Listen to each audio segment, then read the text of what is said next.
Hi, I'm Jules Mitchell. Welcome to the Huffington Post Thrive series. Today I have Anna and Christine here. And today's class is called Hip Mobility. One of the greatest things about yoga is that we do a lot of poses that actually improve hip mobility, particularly in the area of flexion and abduction and rotation. So today we're going to look at a couple poses that are pretty common and look at some different angles at them.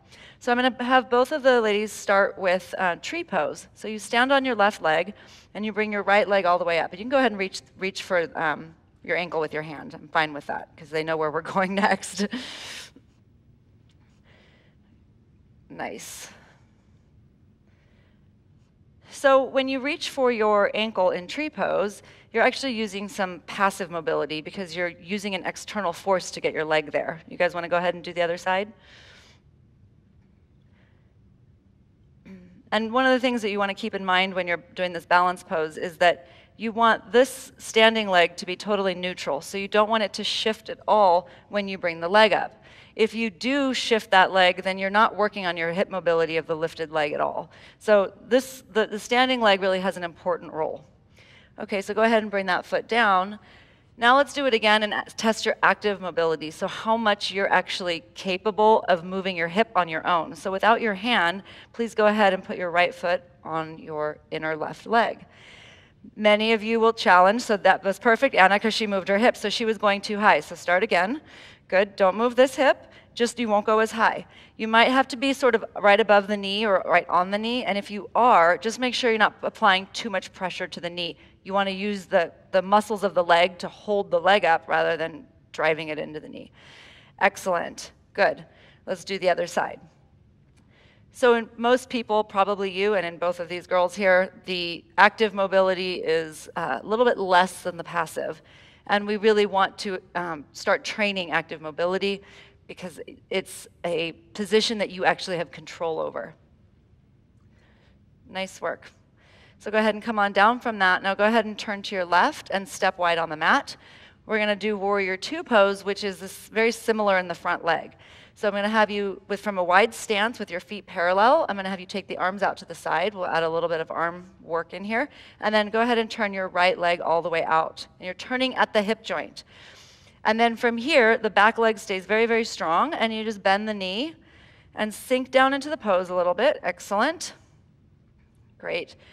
And from here, you can do a lot of different things. You can just hang out and sit in your passive mobility, or you can really start to work the pose by engaging all the muscles in the legs, particularly the front leg, and just come out of the pose just a little bit, straighten that front knee just a little bit against resistance, and then go ahead and bend back in. Nice, do that 2 more times.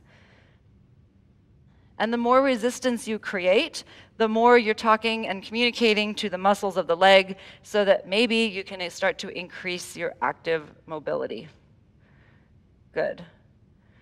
And then from here, go ahead and keep the arms up if you can, unless they're tired. Straighten that right leg, turn the right leg in, turn the left leg out, turn your right toes in just a little bit, and then we'll do this side. Go ahead and bend the knee, sit down into the pose. And then once you sort of find your position with the knee over the ankle, then engage all of those muscles, start to create some resistance, and start to straighten the knee as if somebody's not letting you. That's it. And then you bend again as if someone's not letting you. Do that 2 more times, please.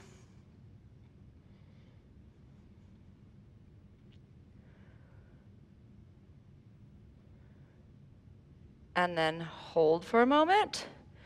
This time you can lower the arms, straighten the leg, turn that left leg in. Let's do 1 more pose. Turn the right leg out. Nice. Bring the arms up again. Turn the left toes in just a little bit. Bend the right knee. And now from here, I want you to think of the back leg really stabilizing and anchoring because you're going to go to side angle by putting the forearm on the thigh. But the trick here is that you really use the muscles of the right hip so that you don't change that joint position. So really feel like you're taking the outer right knee and pulling it all the way up into the outer right hip. That's it, Anna. You feel okay? So it should be a lot of work. A lot of times we just sink into these poses and don't really train the body for what we're doing. We just find the shape and then just hang out there. So explore with some different variations. So have you guys do the other side. Go ahead and come on up. Turn that right leg in. Turn the left leg out. Bend the knee. Great.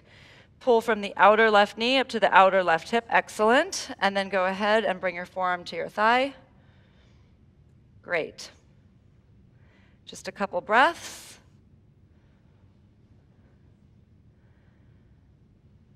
And then to come out, go ahead and stand all the way up. Nice. Bring your legs together.